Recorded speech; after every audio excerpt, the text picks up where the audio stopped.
Welcome to Man Does Tech, where I solve the problems you didn't even know you had. In this video, I will explain how to make ice cream from milk. First, gather your essential ingredients. You'll need 2 cups of whole milk, 1 cup of heavy cream, and 3/4 of a cup of granulated sugar. Don't forget 1 teaspoon of vanilla extract for that classic flavor, and a small pinch of salt to balance the sweetness. Having everything ready makes the process smooth and enjoyable. Now let's prepare the ice cream base.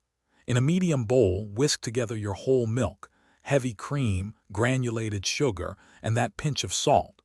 Stir continuously until you're sure all the sugar has fully dissolved. This ensures a smooth texture.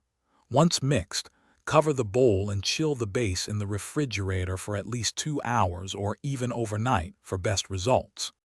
It's time for the fun part, churning. Take your thoroughly chilled ice cream base and pour it directly into your ice cream maker. Follow your machine's specific instructions, but generally it will churn for about 20 to 25 minutes. During this time, the mixture will gradually thicken and expand, reaching a delightful soft-serve consistency.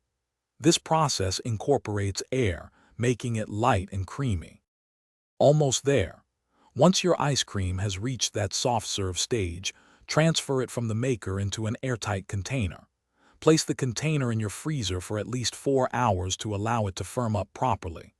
This final freezing step gives it that perfect scoopable texture.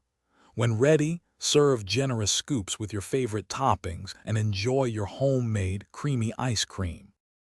Thanks for watching. If you found this helpful, don't forget to like and subscribe.